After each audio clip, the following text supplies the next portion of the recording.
Hello, everyone. Thank you very much for being here. I want to thank Esther for putting up with my delays and all the work that's gone into this up to this point. Thank you all for being here. Thank you, Professor Aziz, for the introduction. Your kind words humble me. So I finished putting together this presentation, and I ended up with 46 slides. So I hope you don't have any commitments for the evening. We might be done before midnight. So to avoid a lengthy monologue, I have this outline structuring my presentation. I'm going to start with a number of observations. These are personal observations of mine, my experience in Syria and predominantly Aleppo over the past 10-15 years. I don't intend to be impressionistic, but my objective here is to use personal observations to sort of highlight the questions that I'm raising, why am I raising these questions, and what are the reference points that I have in raising the questions that I'm raising. And after these observations, I'm going to move quickly to a text of mine. This is from the first chapter of a book that I'm working on. It's part of the project headed by Professor Al-Azmi. And this basically gives out the argument, or the conclusions if you like, and sort of fleshes out the conceptual framework of mine. So that's going to be very quick. And then most of my presentation is going to be focused on empirical examples that kind of allow me to develop the argument at a better pace, more slowly. So I start what I usually start when I have to talk about state, society, and religion in Syria, the Hama uprising. The event itself is quite significant, but for understanding relations between religion, state, and society in Syria, it's the aftermath of the uprising itself that is most pertinent. The Hama uprising was about the Muslim Brotherhood taking over the city of Hama in an act of rebellion against the state, and the state responded as it is now, overwhelming destruction and violence. The implication was basically the practical eradication of the Muslim Brotherhood from the Syrian political scene. So political activism was confined to dawah, proselytization. It also became apolitical. Apolitical in the sense that there was no longer contentious politics on behalf of religious actors against the state. That in itself has a political function, specifically in the context of power consolidation and legitimization. But yet again, there was no active contentious politics against the state. And at the same time, the state, after basically pushing out the Muslim Brotherhood, did not let the religious domain left to its own devices. The objective was not to push the religious activism to grassroots level, this invisible operational field, but in fact to keep it visible and establish patronage over it, but doing so through a limited institutional presence, specifically in urban centers such as Damascus and Aleppo. Now, so the public spectacle, if you like, from then on was pretty much what you see in these photos, statues and photos of the benevolent dictators, and that's the reason why it was quite a shock, if you like, when in 2006, in the summer of 2006, when I went back to Aleppo, all of a sudden every single shop in Aleppo city was painted by this logo. The logo says Aleppo, the capital of Islamic culture. That in itself is not an expression of religiosity of any source necessarily, but yet again, because of the contrast from before to this, it is quite shocking and it is quite interesting. And in fact, all these paintings were carried out by the municipality itself. Almost every single shop had them. And those who refused or didn't want to paint their shops for whatever reason, they had their shops closed, they had to pay a certain fine and paint the logo, and then it was thus reopened. So that's one observation. The second observation is Ramadan and fasting. By 2010, 2011, I don't remember seeing hardly any restaurants that are open or people eating in public. In early 2000s, this was not the case. You would see a number of restaurants that are open and people eating out in public. So again, another transformation. A third example is basically I'm going to get to the photo in a second, but what I want to tell you is basically the calls for prayer, for instance. This is 2010, 2011. You would hear between, in Aleppo city, you would hear between, not old city of Aleppo, central Aleppo, but a little bit further out, you would hear between 3 to 5 different mosques and different calls for prayer. So the calls for prayer were louder, and also it sounded like there are more mosques around. And what the photo here shows is, first of all, right behind the lens is the citadel of Aleppo, which is the very heart of the city, the center, and looking out towards the outskirts. Now the outskirts are what we, as Hakam has studied meticulously, is what we call informal settlements. A lot of people say that informal settlements are the outcome of schemes of industrialization. That's not true. Their size and scale was defined through the neoliberal turn. That's after 2000. Mostly deregulations, cutting on subsidies, which significantly harmed agricultural communities in the hinterlands and the countryside. And of course, there were also environmental factors, such as the severe drought that took place after 2005. So you had hundreds and thousands of families that moved into these areas, the outskirts of the city, in the hope of trying to find employment opportunities. So informal settlements means these residential areas are not legal areas. They're not, they're not legal residential households. They don't have the permits, which means there is very little state services in these areas. So you have unpaved roads, impoverishment, municipal services or transportation services barely get there.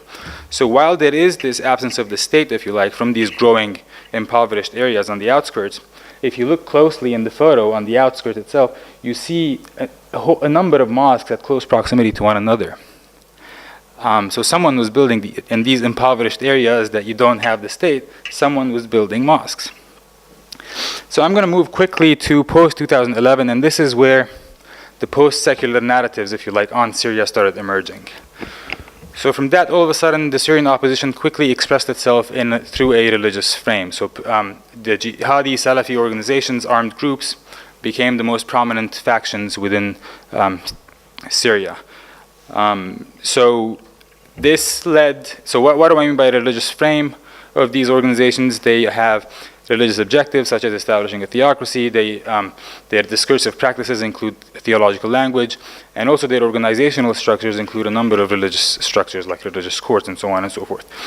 So the post-secular narrative on Syria is basically that which says these expressions of religiosity, political religiosity in this case, are basically the manifestation of a withering away of certain authoritarian pressures that have gone away, and now religiosity is expressing itself. So basically, Syrian society has always been religious, and this jihadi Salafi undercurrent has always been there.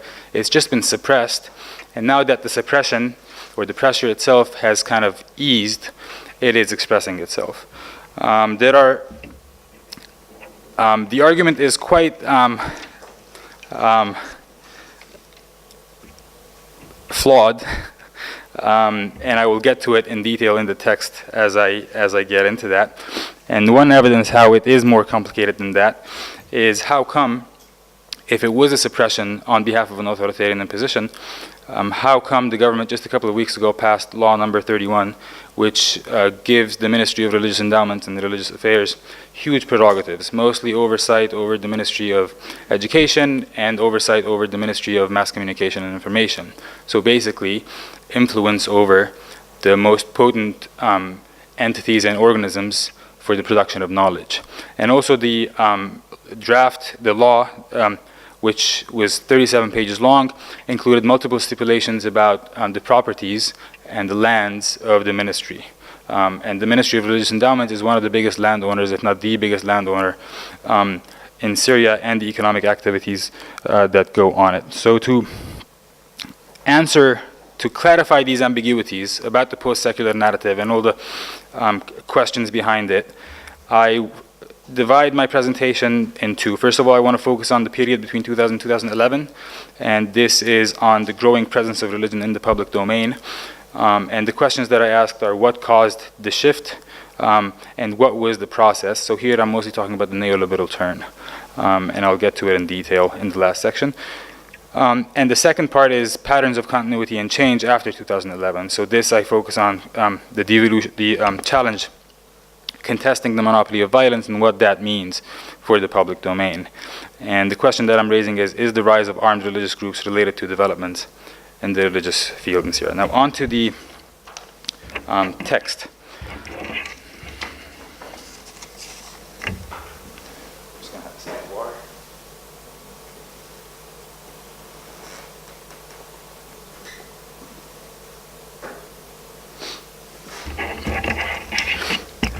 Discussing the place and role of religion in Syria as an institutional domain constituted by a web of networks requires unpacking the state-religion-society nexus.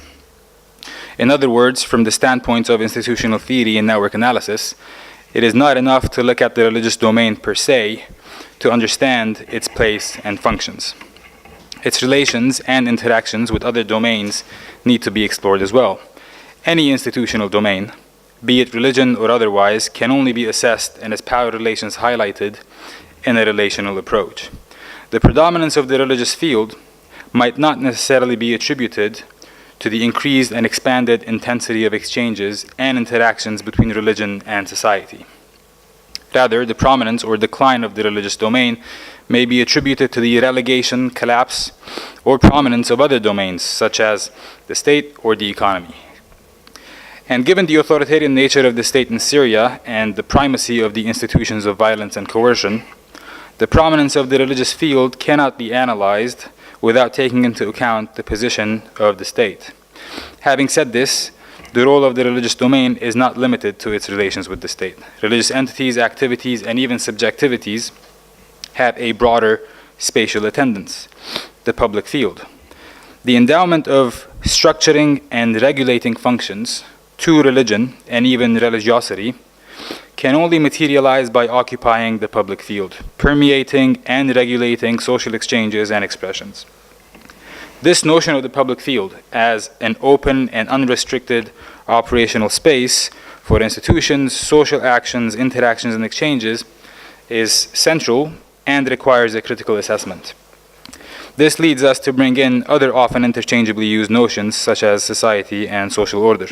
So my preference is the term social order, and I will explain why, but I first engage with the notion of society, and that helps me develop the post-secular narrative, and then I will get to the public field.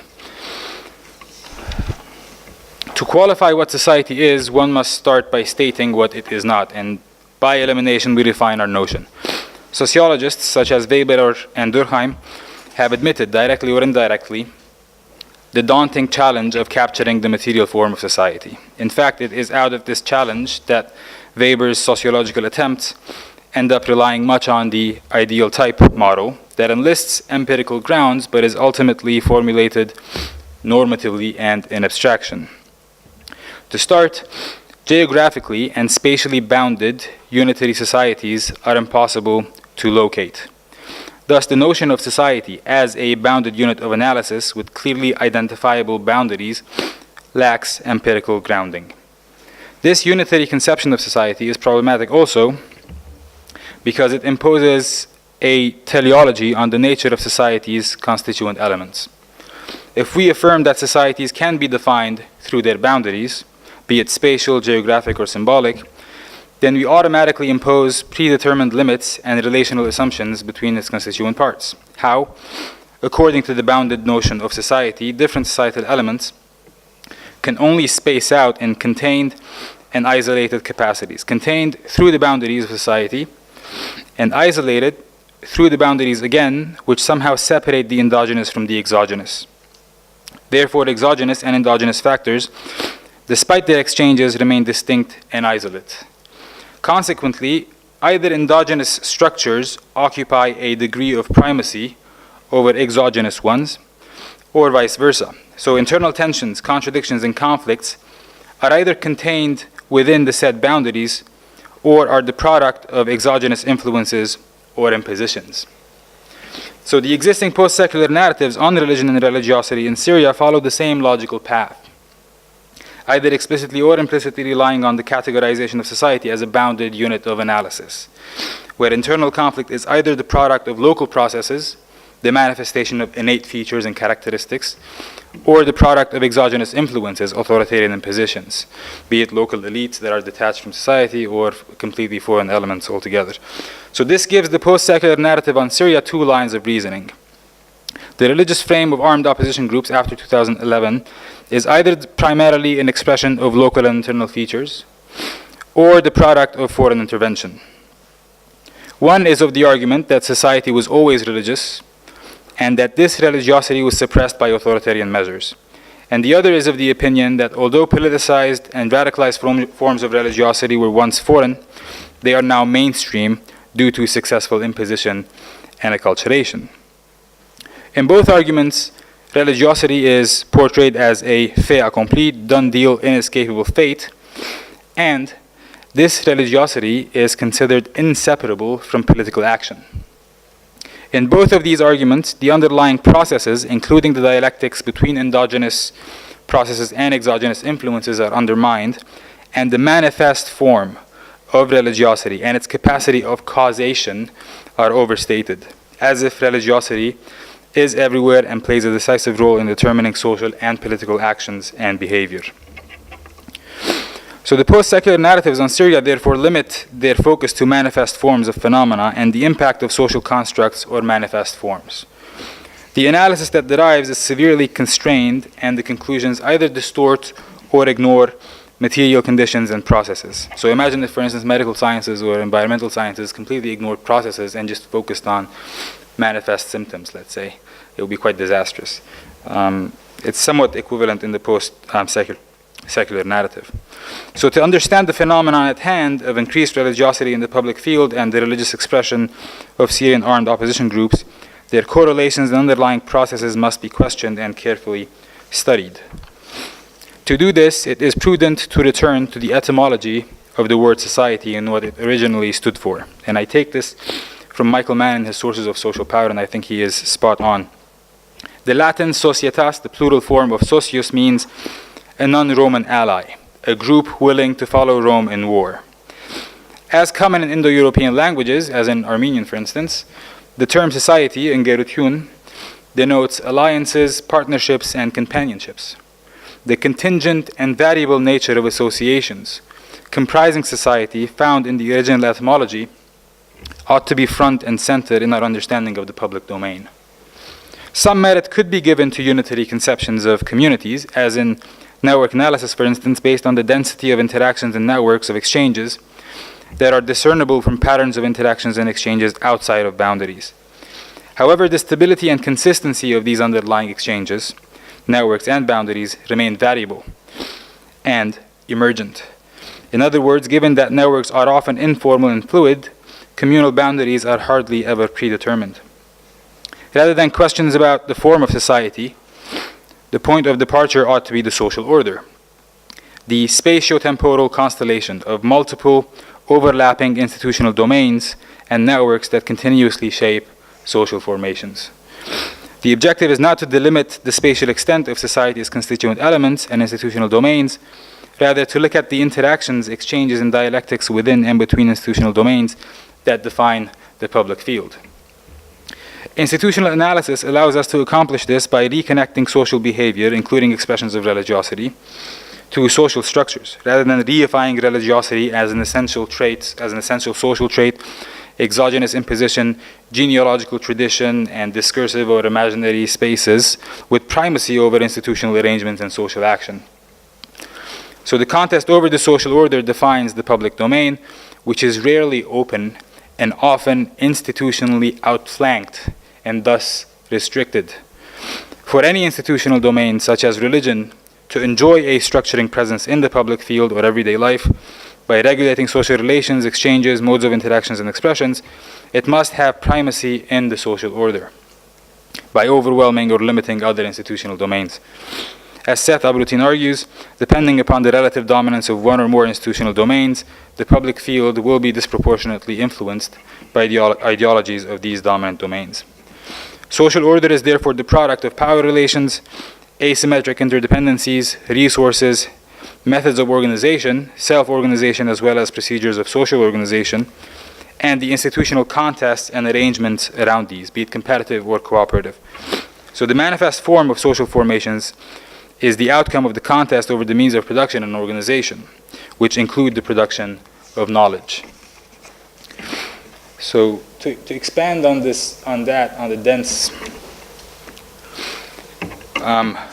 argument,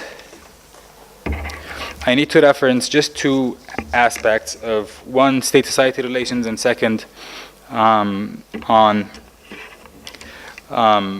state-religion, the relations between state and religion as institutional domains, and the relations between state and society. So, in the post-1982, post-Hama uprising, reality, as I mentioned earlier, the state did not simply just withdraw from the confrontation with the religious domain. It didn't let it just be on its own and, you know, have it be withdrawn to the grassroots level activism. In fact, it tried to establish patronage over it, and tried to establish interdependencies, asymmetric interdependencies. And for patronage to be established, the state predominantly relied on its institutions of coercion and violence. Because of the monopoly of violence, it was able to coerce certain entities. But to have clientelism work, it provided limited rewards and nourished, if you like, internal tensions within the religious domain. So institutional domains are both fields where you have internal actors competing within as a contested field, and both as an actor because it has a number of organizations that enjoy a degree of institutional autonomy. So one example that I would like to give, just to highlight how this patronage and clientelism was established, I just want to give the example of two religious networks, one of Al-Shami, associated with the Kiltawiya Institute, and the other one is Al-Hassoun. Ahmad Badruddin Al-Hassoun, for instance, is the Mufti of Syria at the moment. So the rivalry goes back to the 80s and it plays out until today. So what happened, for instance, is in the beginning, Muhammad al-Shami would, in partnership, a close associate of Muhammad al-Nabhan and the founder of the Kiltawiya Institute, was very closely associated to the government, and he was actually assassinated in 1980 by the Fighting Vanguard, which is the armed wing of the Muslim Brotherhood at the time. His son Suhaib al-Shami, came to replace him, and he was the director of the Ministry of Awqaf in Aleppo. So Suhaib al-Shami oversaw, for instance, in 1984, and I have to say the Kiltawiya and Al-Shami religious networks had more of a religious constituency. So the regime the state was quite skeptical about religious networks that have a very urban constituency, and promoted those that had more of a rural constituency. So Al-Shami and the Kiltawiya were those that had more of a rural constituency. So Suhaib al-Shami in 1984 oversaw the closing of Al-Furqan Institute, which was headed by Adib Hassoun, who happens to be the father of the current Grand Mufti. And the tide started to change as Badruddin Hassoun was elected as Member of Parliament from Aleppo in 1990. In 1999, he became the Mufti of Aleppo. In 2005, he became the Mufti of Syria through a direct presidential decree, not even going through a religious committee or a religious council. And I have to say, Al-Shami, for instance, they ran in elections on the same list with the Al-Birri clan from Bab al-Nirab. So, you know, just to in the Birri clan as a close associate to the regime, again within the informal settlements, acting as, you know, paramilitary groups, if you like. So that's the kind of a rivalry that the regime would use to sort of create that clientelism, limited rewards, both as membership in the parliament, but also ability to control the religious domain as such, and make sure and secure appointments and oversee appointments. So the way it played out, Al-Shami, for instance, both Suhaib al-Shami and Anas al-Shami was his brother who was a member of parliament, both defected, have left in 2012, and their mosque was actually destroyed, and the physical remnants of Muhammad al-Nabhan, who was buried in the Kiltawiya mosque, it was the green mosque that was right on the in the photo that I showed earlier. Whereas Al-Hassoun, Badruddin Hassoun, is still Mufti of Aleppo. So the state basically limited the religious domain to formalities, maintaining a symbolic public presence, but at the same time not withdrawing from it. One interesting example here is that, for instance, the Ministry of Religious Endowments had tripled in its budget between 1980 and 1984, just to show how the state was really heavily invested in the religious domain. So other examples include state-run religious schools, Hafiz al-Asad Sharia schools in their hundreds, and so on. So that's the relation, that's the structure of the relation that defined state-religious relations. State-society relations, on the other hand, before 2000, mostly it was the state, centralized economy. It was the state's responsibility to take on social services and welfare, and as well as economic planning. So private initiatives or private entities or associations did not have much of a role to play in the public domain. And as you can see from the numbers between 1962 and 2000, their numbers actually declined. This was in sharp contrast to the developments that came about after 2000 and the neoliberal turn. So you can see as with the number of charity associations exponentially growing from 500 to almost 1,500. And this was an indication of how the state was reconfiguring its role within the public domain, if you like. First of all, in the post-2000 socioeconomic development, the state stopped becoming the main agent for the redistribution of wealth and social safety net into what they labeled a social market economy. It was more aspirational, following the Chinese model. But what really happened was very crony deregulations and privatizations, where close associates of those in power gained all the benefits. So you had, on one hand, you had the rise of the private sector in the economy, and on the other hand, you had the rise of charity sector and social welfare. So the state sort of, as it withdrew from the public domain, as it withdrew from its economic responsibilities, it also withdrew from social responsibility. And this is explicitly stated in the 10th year plan. When it comes to the religious field, in 2007, for instance, mosques in Syria, this is the numbers, for instance, of a total of 9,000. The numbers come from the Ministry of Religious Endowments. So of a total of 9,000 mosques, almost only 1,500 were formal, and the rest were informal, without the proper licensing. Now, the interesting information here is the source. This is a state ministry that is giving you this number. So the state clearly knew about the informal entities and religious presence, but yet it either allowed or encouraged such a development. And it was not only limited to the religious domain, it was also trying to encourage so-called civil society, but in fact what it was, so only 65% of the charity associations, more than 1,000 of the 1,500, were of a religious nature. The rest were so-called civil society. What in fact they were, did I skip one? What they were in fact were government-organized, non-governmental organizations. So you had a lot of so-called NGOs that are run by, for instance, let's say, the minister of the Ministry of Social Affairs and Labor.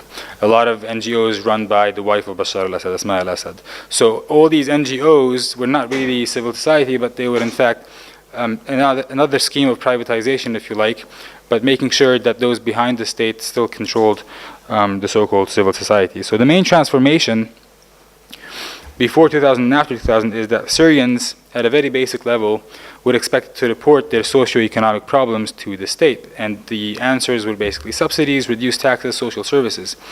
After 2000, Syrians were expected to report their socio-economic problems to private networks, family networks, charities, religious organizations, and religious leaders. And if you focus on the type of services provided by religious organizations after 2000 and compare them to those that came about before, excuse me.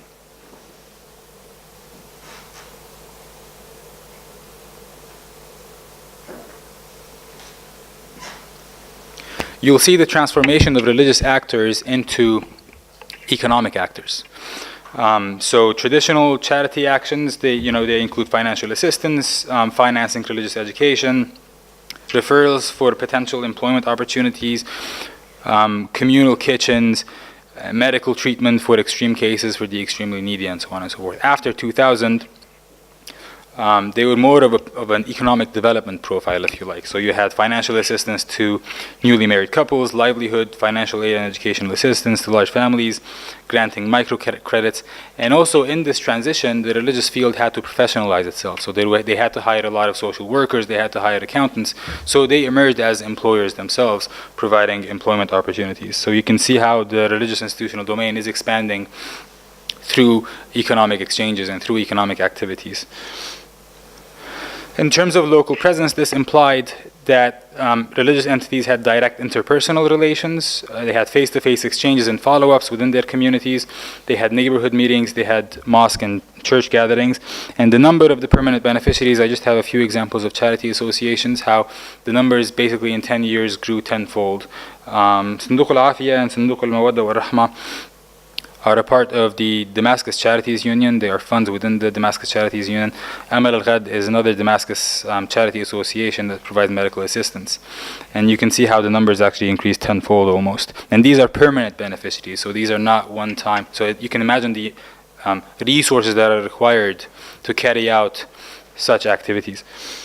And this brings us to the question about how it's okay. How religious actors are able to act as socio-economic actors, and these have to do with and their ability, their autonomy to transform themselves into professionalize themselves and become economic actors.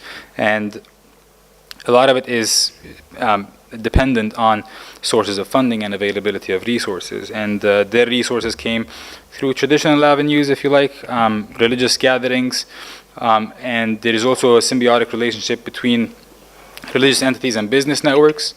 So business networks that provide donations were supported by religious entities. It was a successful marketing strategy. So they were deemed as favorable to do business with and so on. But there was also a lot of Syrian labor outside given the economic crisis. Many Syrians living abroad or traveling to work in the Gulf. So that created another revenue project, and these Syrian diasporas also acted sometimes as channels, avenues for transferring money and donations. And the state here, I have to say, as long as the money was invested in religious activities and had no political strings attached to it, it was happy to comply with it. It was happy to let it just do what it does, as long as it didn't have an clear ideological positioning, politically speaking. And similarly, religious Christian charity associations. So I talked about the religious domain as a contested field itself, where you have internal rivalries and not as a monolith.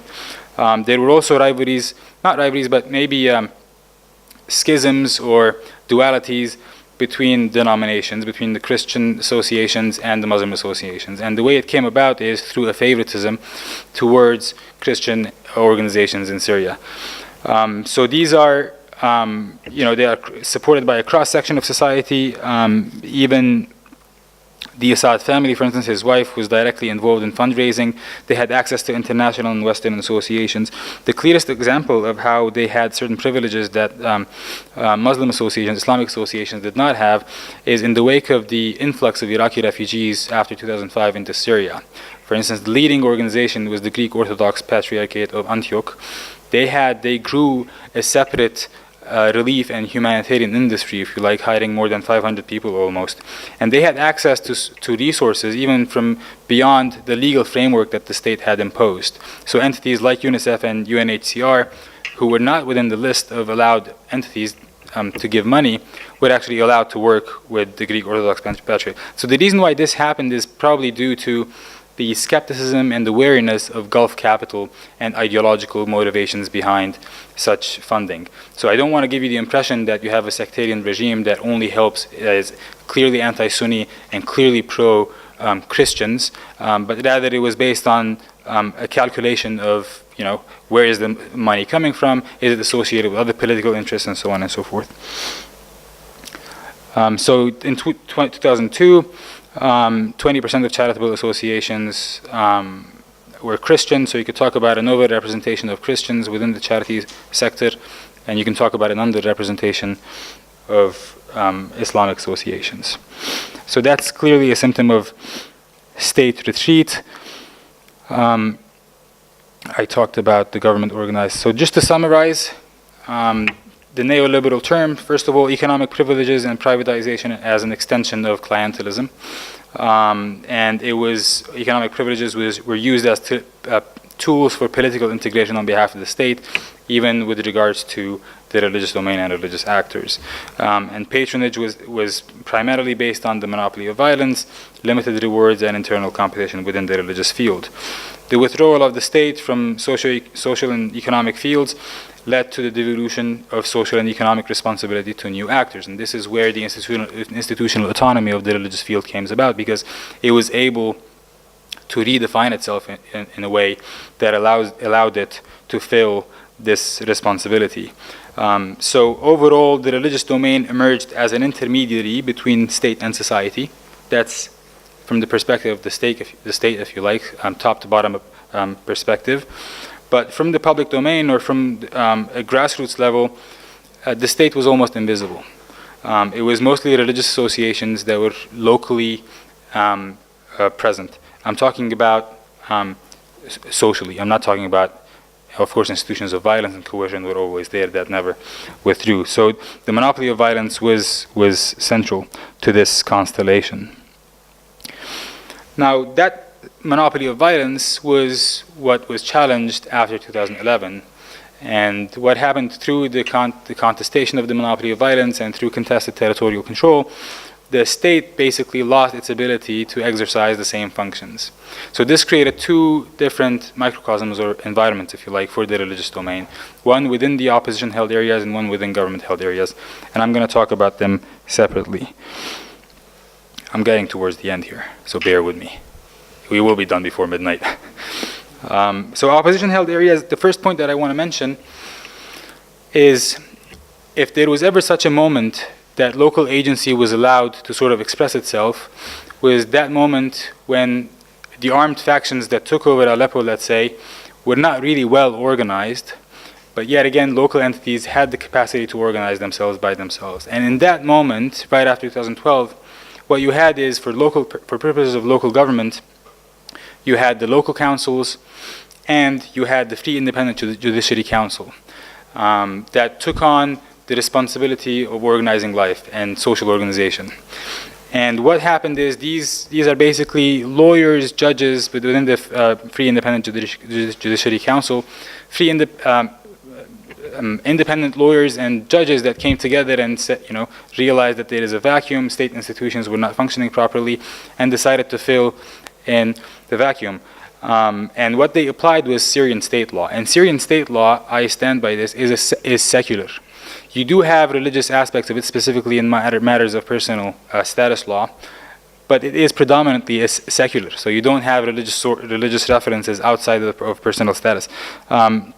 So if we are going to try to find this moment where agency just expresses itself in all freedom, divorced from all exogenous influences, it was expressed not in a religious format.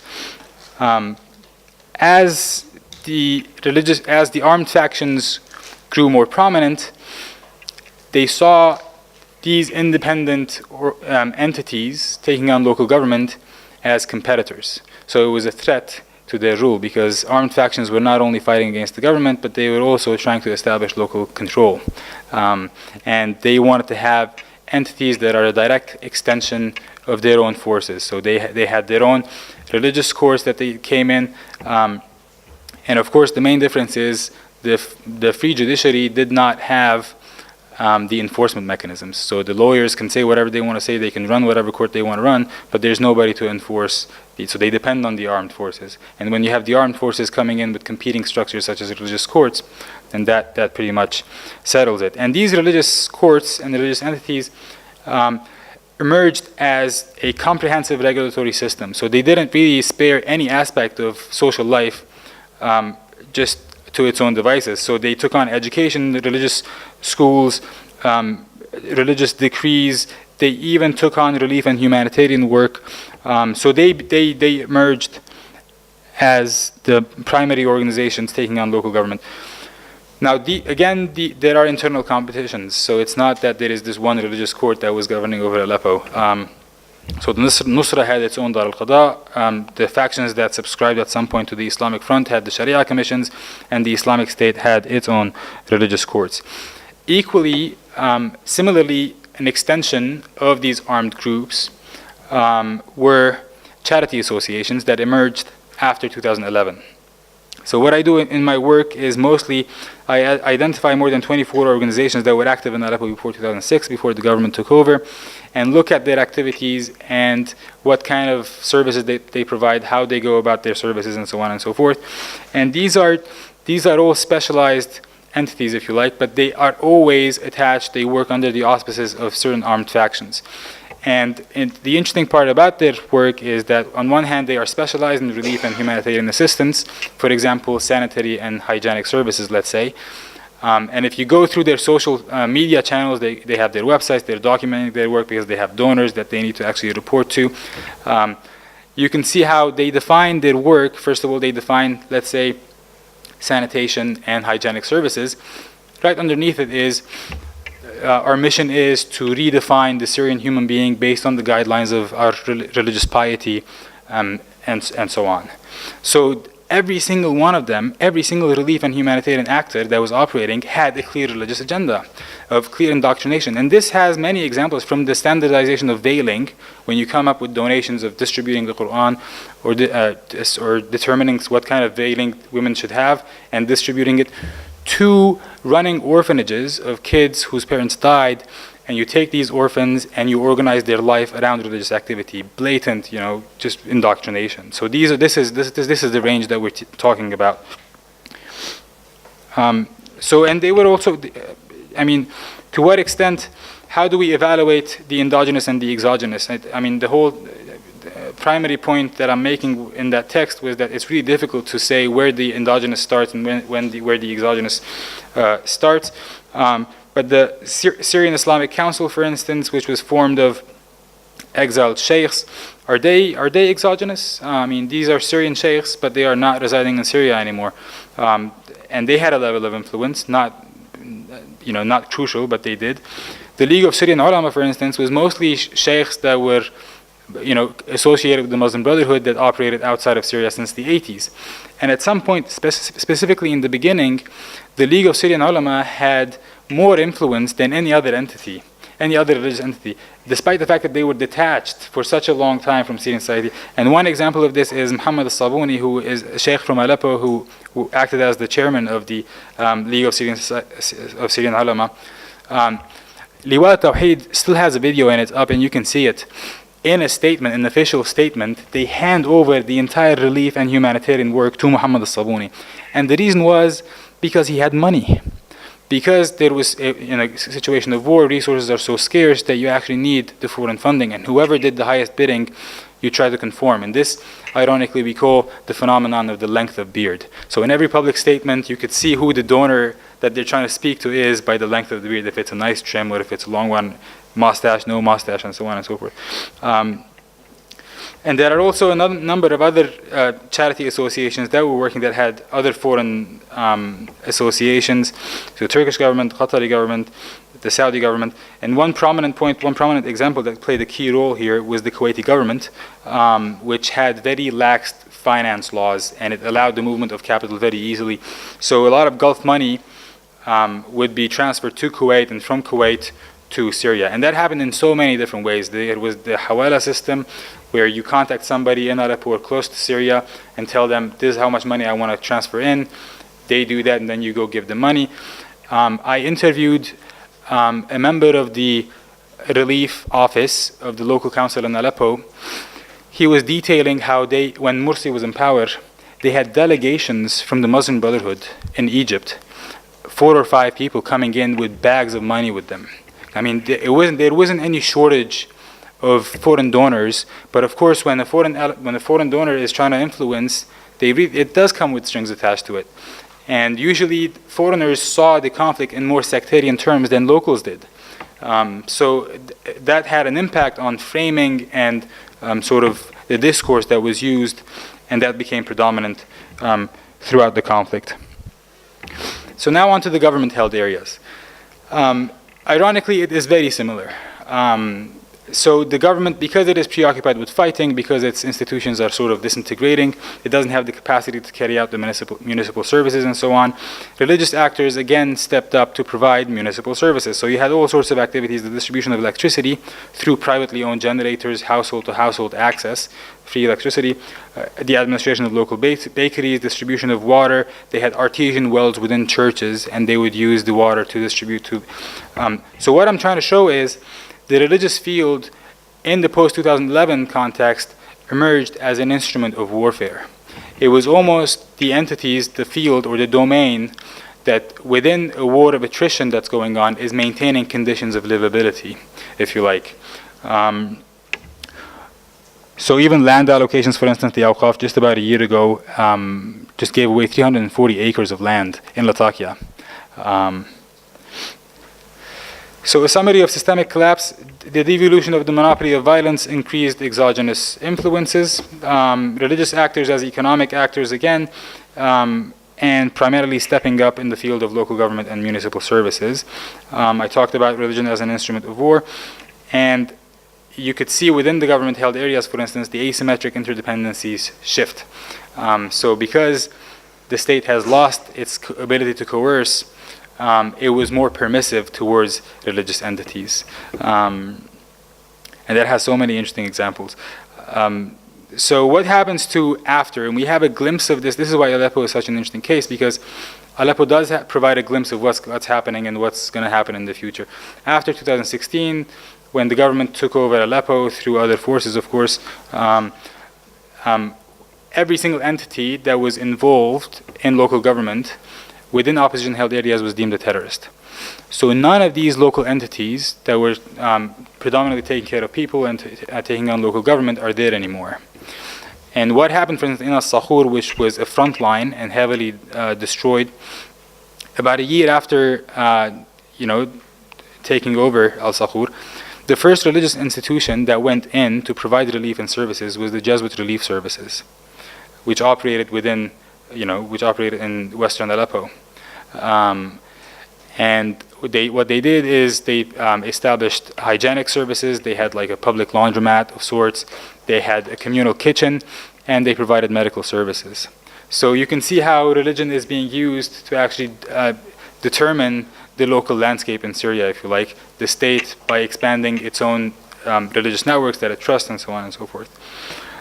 So this also has an implication on institutionalized forms or new forms of sectarian leadership. Every head of religious community has a diplomatic passport as representative of the Syrian state. That's one. Second, there is a degree of primacy of religious actors serving first and foremost, giving primacy or more importance to those who are members of their own constituency first. So the exchanges, the most tense, the most intense, the most frequent exchanges happen within communal structures. And this is what redefines the social landscape in Syria, if you like, creates new social formations, and which will be labeled sectarian and will be debated from here on. So thank you for listening. Please be forthcoming with your comments and questions. I'm happy to debate. Thank you very much.